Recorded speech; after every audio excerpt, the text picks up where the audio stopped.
El poder de la iglesia pequeña, ¿verdad? Que estamos en ese tema y que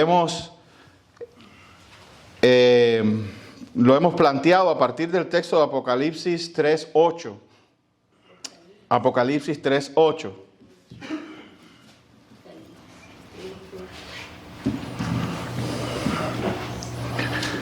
Dice así: yo conozco tus obras. Este es Jesús hablando. He aquí he puesto delante de ti una puerta abierta, la cual nadie puede cerrar. ¿No quieres tú puertas abiertas que nadie pueda cerrar? ¿Verdad? Porque aunque tienes poca fuerza, has guardado mi palabra y no has negado mi nombre. Esa es, si pudiéramos dar una respuesta corta a el poder o la fuerza, para usar la palabra que está ahí, una palabra que está ahí, que es casi lo mismo. El poder y la fuerza de una iglesia pequeña no consiste en ella misma, sino consiste en tener a Cristo a su favor. Amén. ¿Y cómo se tiene a Cristo a su favor? Bueno, ahí lo explica. Ahí el mismo Señor lo dice. Y le está hablando a una iglesia pequeña, le está hablando a una iglesia que tiene poca fuerza. ¿Y qué le dice el Señor? Tú eres pequeña, tienes poca fuerza, pero has guardado mi palabra y no has negado mi nombre. O sea, la Biblia y Cristo son esenciales dentro de ti, en tu función, en tu reunión, en lo que tú eres como congregación pequeña como eres, ¿verdad? Entonces, ¿cuál es el poder? Ya que estamos entrando en la conclusión de esto, ¿cuál es el poder? ¿Cuál es la fuerza de una iglesia pequeña? Es continuar siguiendo la palabra, predicando la palabra, basadas en el Evangelio y reconociendo a Jesucristo como su Señor. Adorando a Cristo, no tratando de diluir la palabra, no tratando de añadirle la palabra o de ponerle algo a la palabra para que le dé fuerza. Hay gente que hace eso. O adicionar algo al culto a Cristo Jesús para que de alguna manera sea más atractivo. Hay gente que hace eso, hay gente que mezcla las dos cosas. Tienen la palabra pero con algo más. Y tienen a Cristo pero algo más para que Cristo pues sea suficientemente fuerte. No es necesario. O mejor dicho, para que la iglesia sea suficientemente fuerte, no es necesario. Nosotros lo que necesitamos es que Jesús nos aprecie, nos ame y nos bendiga. Y nosotros lo que necesitamos, que Jesús nos crea merecedores de abrirnos una puerta. Amén. Amén. Y yo te quiero dar una aplicación personal a esto. Porque aquí Cristo abre una puerta a la congregación, a la iglesia de Filadelfia. Le dice: he puesto delante de ti una puerta abierta. ¿Por qué? Porque has guardado mi palabra y no has negado mi nombre. Pero lo mismo se aplica a ti. Amén. Porque a veces estamos tentados a hacer algo, no sé, loco o rápido o abrupto para ver si se nos abren las oportunidades. Y el Señor te dice: confía en mí, espera en mí, lee mi palabra, adórame, sé mi amigo, ámame como te amo yo a ti. Y yo soy quien abre las puertas para ti. Yo soy quien pone puertas. Y es más, te voy a decir algo. Yo pongo puertas delante de ti que nadie puede cerrar. Amén. El cristiano nunca debe tener temor de que le quiten las oportunidades. Ay, que si me la roba fulano. La que Dios te abre, esa nadie te la puede quitar. Nadie te la puede cerrar. Amén. Eso es descanso. Hermano, ¿cuántas veces yo te he dicho a ti que hay descanso en entender que uno es de Dios y que Dios está en control? Amén. Ay, qué ansiedad porque eso no se me dio. Si Dios te lo hubiera dado, se te hubiera dado. Ay, pero es que yo pensé que ya todo era para mí, ya yo tengo todo lo necesario, llevo tiempo esperándolo, ya era el momento, era la puerta que se abría. ¿Y qué pasó? Que no era para ti. Tú te abriste la puerta. Esa es la puerta tuya, no la del Señor. Es la puerta de tu mente, de tu imaginación, de tu análisis de la vida. Puramente humano y limitado. Esa no era tu puerta, pero la de Cristo. Y perdóname que le estoy dando una aplicación personal, esto es válido. La de Cristo, la de Dios, nadie la puede cerrar. Ahora, Dios abre puertas a sus hijos humildes y fieles. Y esto es lo más humilde que hay.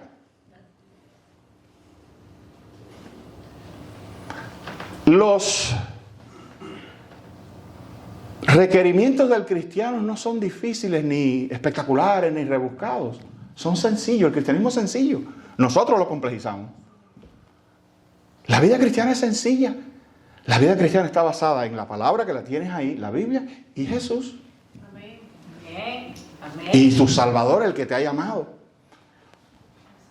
Es vivir leyendo una y otra vez la palabra de Dios, deleitándose en ella, aprendiendo algo cada día, volviendo sobre sus historias, sobre sus enseñanzas, particularmente sobre las enseñanzas de Cristo, asimilando las enseñanzas morales, cumpliendo al dedillo lo que Él dice que cumpla, recibiendo su voluntad de corazón, decidiendo siempre por Jesús antes que por mí, no apoyándonos en mi propia prudencia, como dice la Escritura, y teniendo a Jesús como compañero. Sencillo. Amén, amén, gloria a Dios. Quiere decir que donde quiera que yo estoy, yo soy cristiano. Y Jesús está conmigo y yo lo represento a Él. La Biblia tiene muchas maneras de referirse a eso. Una de esas es que nos llama embajadores. Embajadores. ¿Qué quiere decir eso? Que donde quiera que yo estoy, por pequeñito, por humilde que sea el lugar, yo soy de Cristo y yo les represento a Él. Cuando yo hablo, los represento a Él. Cuando tomo una acción, los represento a Él.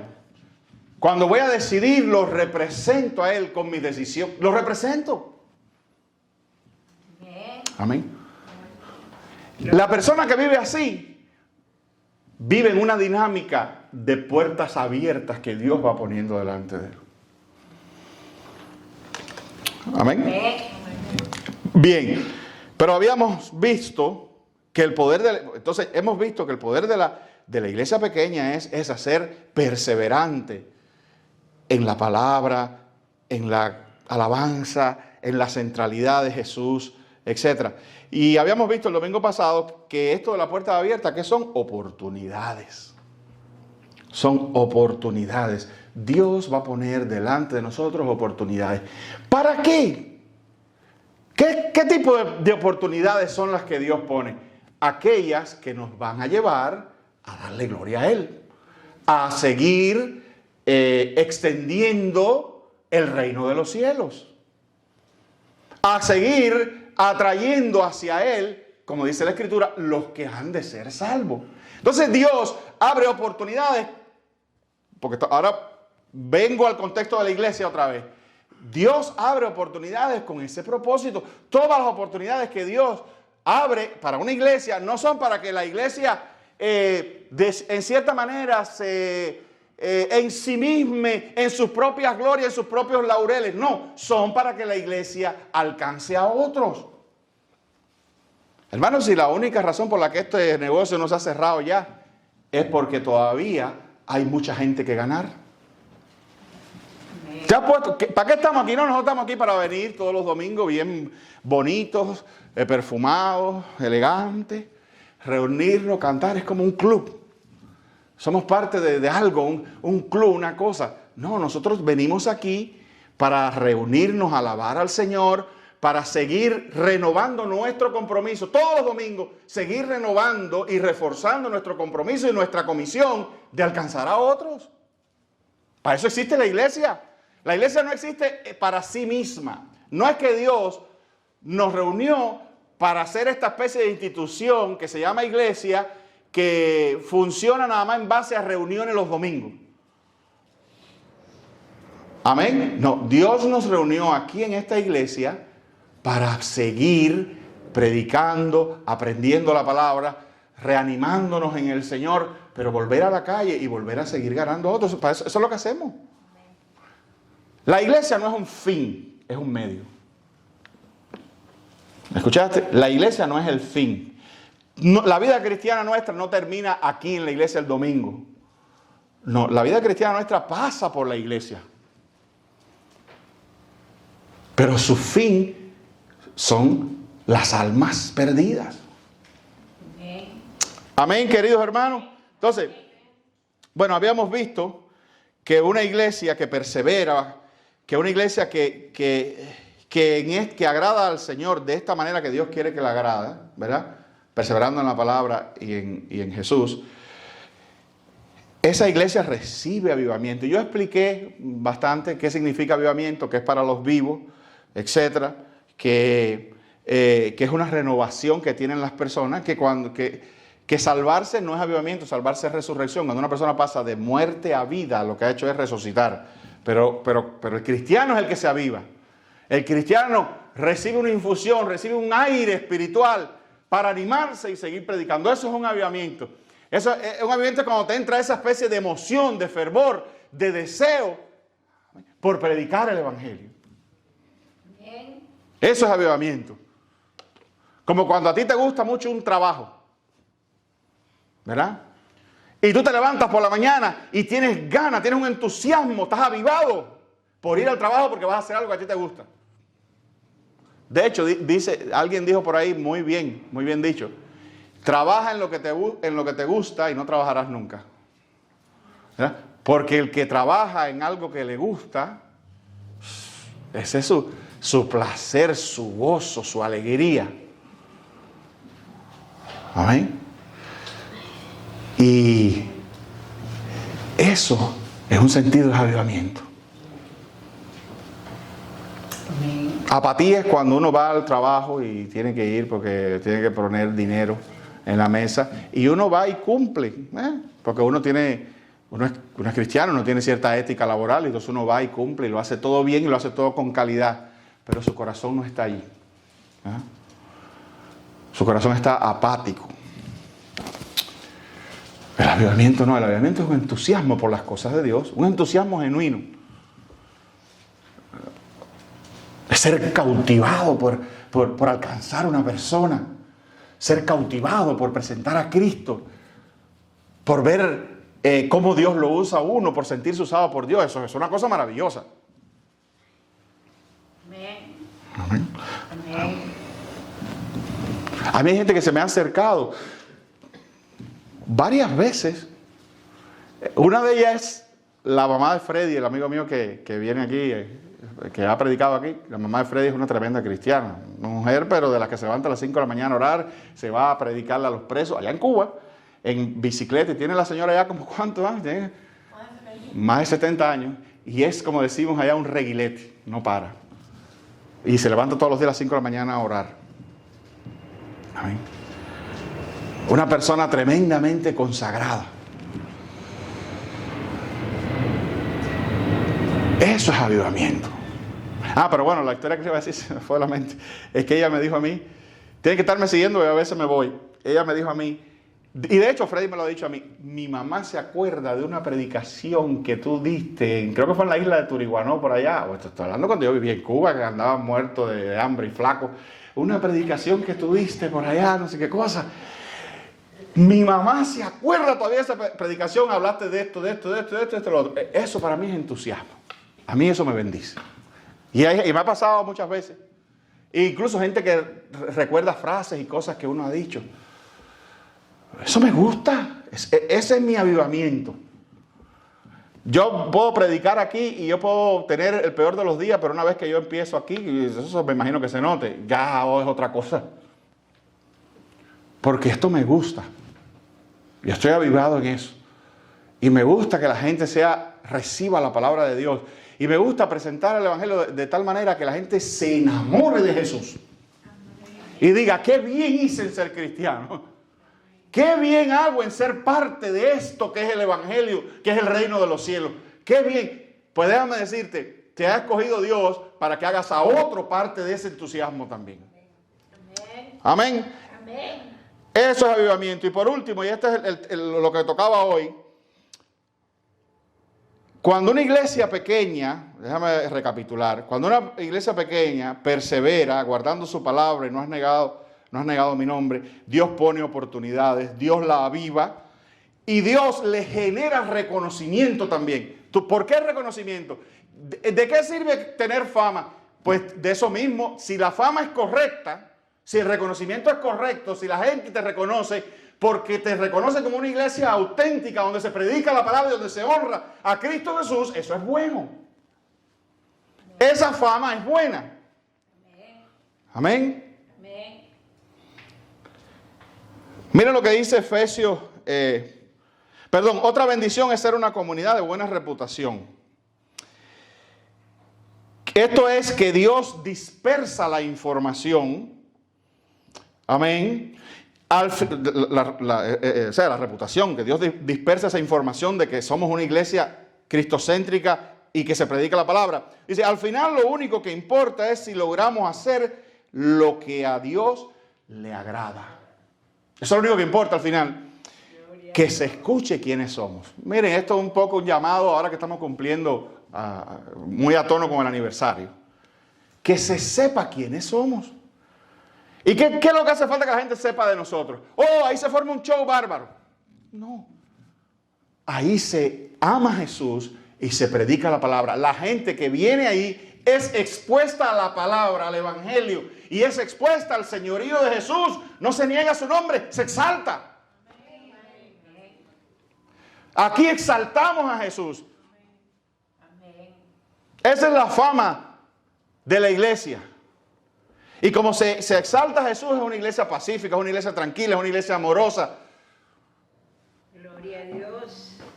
Yo imagino que en algún sentido hayamos transformado la fama. Pero yo me propuse, por ejemplo, que iba a haber paz. Un compromiso que hice conmigo mismo. Yo dije, un pastor, y si la iglesia tiene fama, pues uno no llega a alborotar al avispero. Y más que nada yo me puse delante de Jesús y le dije, Jesús, úsame tú, porque ¿qué voy a hacer yo? Empezando porque llegaba a un lugar nuevo donde había una serie de relaciones familiares y demás que databan de mucho tiempo atrás. Y lo único que hice fue confiar en el Señor. Y hubo momentos difíciles aquí, los que ustedes no se enteraron nunca. Difíciles en reuniones, donde tuvimos que soportar de faltas de respeto de todo tipo. Y cerquita tuvimos de perder la paciencia, pero bien cerca. Sin embargo, el Señor nos contuvo. Y a que eso no trascendió en ustedes jamás. Jamás. Y siempre quise mantener la paz. ¿Por qué? Porque somos una iglesia que adora a Cristo. Y donde está Cristo hay cosas que sobran, ¿verdad? Cosas que están de más. Y que la gente, yo no sé qué comentan ahora de nosotros, pero por lo menos, bueno, no, a lo mejor no comentan ni nada, a lo mejor nos olvidaron ya, qué bueno, ¿verdad? Pero lo que no podrán decir ya, ni que esto es una iglesia de... No somos muchos tampoco para que haya mucho que comentar, pero ya lo que no van a decir es que esto es una iglesia de problemas, de desorden, de nada de eso. Ni de chisme. Amén, hermano. Entonces, una iglesia, una oportunidad puede ser también que el Señor dispersa buena información sobre nosotros. Mire lo que dice, era el texto que le iba a leer, Efesios 1 del 15 al 16, dice, Efesios 1 del 15 al 16, dice, por esta causa también yo, habiendo oído de vuestra fe, se refiere a los hechos de esa gente por la fe, de los efesios, dice, en el Señor Jesús y de vuestro amor para con todos los santos, no ceso de dar gracias por vosotros, haciendo memoria de vosotros en mis oraciones. Ahí me faltó un versículo, creo que salté al 10. No, ahí está bien, ¿verdad? Entonces, escucha. Dice Pablo que él da gracias y ora por ellos porque oyó. Le llegó a... Óyeme, en aquella época no había internet. Ni había telégrafo ni siquiera, ni telegrama. Pero la fama de él, de la iglesia de Efesios, llegó a oídos de Pablo. Y dice que, ¿qué era la fama? De vuestra fe en el Señor Jesús y de vuestro amor para con todos los santos. Amén. Gloria a Dios. ¿Tú sabes qué quiere decir eso de vuestro amor para con todos los santos? Porque en esa época en que el ministerio era tan itinerante, eso es lo que quiere decir que todos los cristianos que andaban por ahí circulando, predicando el evangelio, pasaban por las iglesias de Efesios y la iglesia los recibía, los trataba bien, los encaminaba, los abrazaba. Y por eso Pablo lo oyó. Pablo lo oyó porque probablemente alguien le dijo, oye, estuvimos ahí en la iglesia de los Efesios, esa gente son. ¿Ven cómo se...? Mira, el otro día vino una muchacha aquí, no sé cuánto se acuerdan, una muchacha mexicana que vivía en Francia, que estaba de tránsito, y Dios la trajo aquí. Qué casualidad, hay miles de iglesias. Vino aquí, buscó por Google. Una de las ventajas nuestras es que estamos cerca del aeropuerto. Si alguien en el aeropuerto pone iglesia cercana al aeropuerto, aquí estamos nosotros, firme al pie del cañón. Y la muchacha vino. ¿Y cómo se trató? ¿Qué tú crees que va a decir ella? Ay, no, ahí fui y me saludaron todo el mundo. Y hay gente que hace eso. Hay gente que... Es más, yo he llegado a iglesias donde ni los buenos días. Y se acaba el culto y la gente pasa por al lado de ti. Yo quisiera... Eso aquí no puede ocurrir, hermano. Cada gente que venga aquí nueva, aquí se recibe. Se le dice que hay desayuno. Se le da la mano. Se le conversa. Se despide antes de irse, etc. La muchacha aquí la trataron. La muchacha se fue aquí contentísima y dijo, no... Nunca pensé que me iban a tratar así. Hay que hacer eso con todo el mundo. Eso es parte de las oportunidades que Dios abre. Porque tú tratas bien a una gente que de momento aparece, la próxima vez aparece con 3 más. Y esto que ocurrió con Efesios fue de oído. La buena fama. Dice Colosenses 1 del 3 al 4. Siempre orando por vosotros damos gracias a Dios Padre de nuestro Señor Jesucristo, habiendo oído de vuestra fe en Cristo Jesús y del amor que tenéis a todos los santos. ¿Lo mismo? ¿Cuáles son las...? A ver, pudiéramos ya, porque vemos, y esto es teología, ¿no? Ya vemos algo interesante donde un patrón que se repite en 2 textos. ¿En dónde radica la fama de una iglesia? En la fe en Jesús y en cómo trata a los santos. Facilito. ¿En dónde consiste la buena fama? En que Cristo es el centro y los hermanos se llevan bien, se aman. Allí la gente quiere estar. Yo estoy seguro que varios de ustedes, si no todos, siguen aquí porque se sienten parte de ese amor. Porque mira cuántas opciones hay por ahí. Pero la gente que se siente aquí parte de la familia y parte del amor, está bien. Porque la vida no es andar saltando por ahí por las iglesias. El cristiano, cuídate del cristiano que tiene en su espalda 3 y 4 iglesias. Eso quiere decir que ninguno la acomodó, que a ninguna la sufrió. Que a ninguno la sufrió. Y no estoy hablando de este caso en particular, pero es lo que he visto, ¿no? La gente que anda es que ninguna le cuadró, que todo el mundo, que no quiso sufrir ninguna, que no conectó con nadie, que no quiere a nadie dentro de la iglesia. Porque yo siempre le he llevado esta reflexión, hermano. Miren, yo se lo he dicho otras veces. Hay gente que se va de la iglesia y cita cualquier cosa. No, me fui porque yo conozco gente. Aquí ustedes pensarán que esto es mentira, pero aquí hay gente que se ha ido de esta iglesia porque yo no me ponía traje. Y todavía lo dicen por ahí. No, porque un pastor sin traje. ¿Qué es un pastor sin traje? Muchacho, un traje. Y entonces tú tienes que preguntarte, cuando una gente se va de una iglesia, casi siempre uno se queda con una especie de complejo de culpa, ¿no, verdad? Aún inconsciente. Vamos a hacer un ejercicio psicológico. Cuando alguien se va de la iglesia, tú te quedas como con un complejo de culpa que dices algo así como, ¿qué le habremos hecho, ¿Será que se fue por qué? ¿Fue porque no le gusté? ¿Será porque...? Incluso ahí tú te empiezas a pensar, ¿será por aquello que le dije una vez? ¿O será pues...? Pero ahora coge eso y víralo al revés. Porque ahí tú te estás cuestionando de que quizás tu amor no fue suficiente. Pero ahora víralo al revés. ¿Y por qué esa persona no te amó? Y no amó el grupo donde estaba. ¿Por qué esa persona no te amó y no decidió quedarse por amor a ti? Entonces se va inmediatamente. ¿Qué nos deja? La culpa de todos nosotros. Ay, ¿por qué se fue? Piensa, activa un poco la psicología reversible. ¿Qué te queda? Ay, ¿por qué se fue? Yo creo que si nosotros hubiéramos, no sé qué hubiéramos podido hacer para que se hubiera quedado. Víraselo al revés. ¿Por qué no nos amó y se quedó por nosotros? Amén.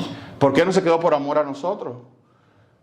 ¿Por qué no se quedó por las buenas experiencias, por los panes compartidos en la mañana, por los hijos que crecieron juntos? ¿Por qué no se quedó por eso? Eso no fue suficiente. Hasta ahí no le llegó el amor, pero tú te quedaste con la culpa de por qué se fue. ¿Te das cuenta? Piénsalo.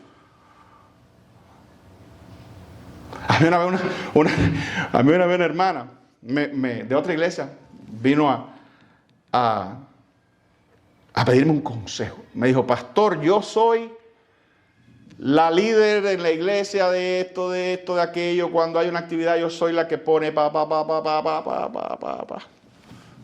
La mera, llevo ahí 700 años.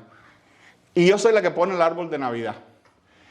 El pastor nuevo que llegó, que elegimos, llegó un día y empezó a decir que el árbol de Navidad no era de Dios y nos quitó el árbol de Navidad. Y yo quiero que usted me diga, ¿qué hago? Porque eso me ha dolido. A mí y a la otra hermana que trabajamos en la cocina, que nos haya quitado el árbol de Navidad. Y ha dicho que no, que la iglesia no, y que el árbol de Navidad. Y me ha quitado el árbol de Navidad. Ya yo estoy, ¿qué hago, pastor? Dígame, ¿qué hago? Y yo le dije, hermana, el pastor ese, su pastor, el pastor nuevo, es un pastor, es un siervo de Dios. ¿Usted considera que es un siervo de Dios? Sí, sí. Tiene una buena familia. Sí, sí. Ama a su esposa. Oh, claro que sí. Ama a sus hijos. De lo más, tremendo familiar. Predica bien la palabra. No, tremendo predicador. Ama a los hermanos. Sí, sí, él es muy... Digo, hermana, el árbol de Navidad no es tan importante. Eso no importa. El árbol de Navidad no importa. No es tan importante. Usted me está diciendo que usted tiene un siervo de Dios que ama a su esposa, que ama a sus hijos, que predica la palabra, ¿verdad? Que se sacrifica por la iglesia. El árbol de Navidad sale sobrando. Se quedó así y me dijo, ay, pastor, no, que no lo había visto. Fíjese el árbol de Navidad. Yo le dije, a mí no me importa eso. Yo conozco, yo sé lo que se dice a favor y en contra del árbol de Navidad. Y sabe, vaya, eso no tiene nada que ver, pero para que ya sepan cómo yo pienso, a mí no me importa. Ni lo uno ni lo otro. Si quieren poner árbol de Navidad como se pone y ordenarlo, y mi esposa es una de las que participa, dice, ¿cómo se llama? Bien. Si lo quieren quitar mañana, bien. No me importa.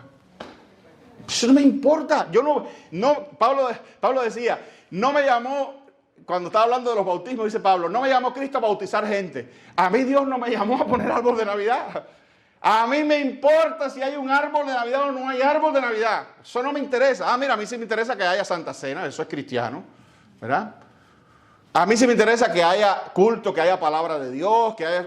Pero árbol de Navidad. Te pongo el ejemplo ese. Entonces hay gente, si yo no atajo, y creo que la atajé, espero haberla atajado, si yo no atajo a esa hermana, se hubiera ido ella y la otra de la iglesia porque le quitaron el árbol de Navidad. Y yo le preguntaría, entonces, ¿tú no amabas a la gente? Porque si tú te vas de la iglesia que lleva 700 años porque te quitaron un árbol de Navidad, tú me quieres a mí decir que hay un cristiano sólido y una persona que ama a lo que somos en conjunto, que nos amamos, esta imperfecta unión que tenemos todos nosotros y estamos dispuestos a... Amén. No, ya los perdí ya. Ya ustedes están desconectados. Entonces, dos cosas claves de una iglesia que son poderosas en una iglesia pequeña. Recuérdense que el título del mensaje es el poder o la fuerza de una iglesia pequeña. Que tiene fe en Cristo, que Cristo es central y que tienen amor los unos por los otros. Los santos. Riquezas espirituales de los que creen en Cristo y aman a los santos. Bueno, ya los vimos. Oportunidades que refrescan el servicio. Avivamiento para vivir con poder. Reconocimiento que viaja y estimula a continuar. Seamos conocidos por ser hombres y mujeres de fe que se aman y se edifican los unos a los otros.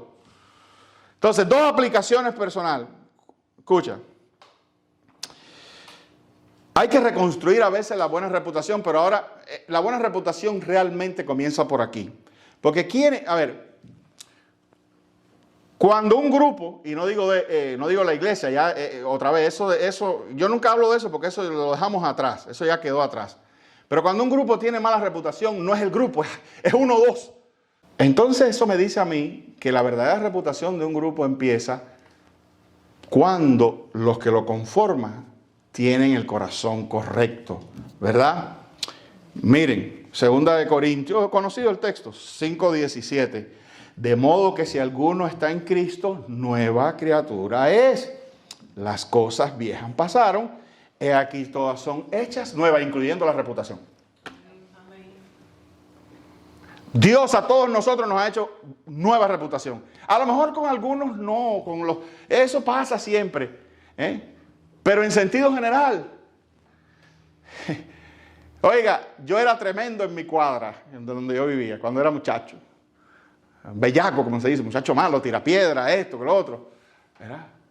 Y con el tiempo, ya con los años, la gente decía, oye, no, si él ha cambiado mucho, no, desde que está en la iglesia, desde que se metió a religioso, porque Dios te tailored a new reputation, te hace una nueva reputación. Entonces, cuando las nuevas criaturas llegan a la iglesia, se crea una nueva iglesia también. Amén. Entonces lo importante es cómo está mi corazón. Y eso quiere decir que si en algún momento yo actúo como no debiera, la nueva criatura en mí tiene que surgir y yo rectificar y corregir los errores. Y disculparme. O corregir comportamientos y cosas, ¿no? Sobre todo cuando me lo señalan. Y por último, es una invitación. Usted sabe cómo se llama ese libro, Hechos, ¿verdad? Hechos de los apóstoles, de esa primera iglesia. No eran ni muchos, y ya tenían un libro que se llama Los Hechos. Nosotros también tenemos nuestros hechos y nuestras cosas que hacer. Los nuevos hechos en el poder del Espíritu Santo. Dice Efesios 2:10, ahora sí termino con este texto. Dice, porque somos hechura suya, creados en Cristo Jesús para buenas obras, las cuales Dios preparó de antemano para que anduviésemos en ella. Aquí se juntan dos cosas misteriosas para nosotros. La Biblia dice que Dios preparó cosas de antemano para que nosotros las hiciéramos. Nosotros no las sabemos. ¿Cómo las sabemos? Haciéndolas. Dios, en el infinito de su control soberano que tiene aún de nuestras propias libertades, Dios ha establecido cosas buenas que nosotros hagamos para Él. Pero hay que salir a hacer para ir viendo que Dios nos va abriendo oportunidades y nos va guiando. Esas dos cosas en el misterio de Dios viajan paralelas. Yo las hago, pero me doy cuenta que Dios determinó que yo las hiciese. Amén. Esto parece complejo, pero no lo es. Dios es soberano y tú eres libre de hacer cosas. Entonces, esto te dice a ti que si tú lo quieres, si tú dispones tu corazón, tienes mucho que hacer para Él. Y esto no se refiere a la iglesia, eso se refiere de que veas, a partir de hoy, de este mismo momento, veas en tu trabajo y donde quiera que tú estás, oportunidades para hacer estos hechos. Oportunidades para hacer tus propios hechos. Los hechos de Tony, no de los apóstoles, ahora son los hechos míos, los hechos tuyos, con nombre. Amén, queridos hermanos. Entonces, no mires, por favor, no mires la iglesia como un fin. Mira la iglesia como un medio. Mira la iglesia como el lugar donde tú vienes a recibir más, a cargar las baterías. Aquí es donde you plug in. Y después sales a hacer tus obras, las que Dios ha determinado que hagas. Y esas son fundamentalmente, háblale a otros de Jesús. Por favor, habla de Cristo. No tengas miedo para que veas los hechos. Pablo, ¿tú crees que Pablo sabía que iba a ir ante Félix y ante Festo y ante el procónsul de Chipre y ante fulano y ante Mengano? No, él simplemente salía a predicar y el poder del Espíritu Santo lo iba llevando sin él saberlo. Y así tú te vas a ir encontrando ante maravillas que Dios y oportunidades que Dios va a abrir delante de ti, aunque sientas que tienes poca fuerza. Amén. Amén. Que Dios nos bendiga.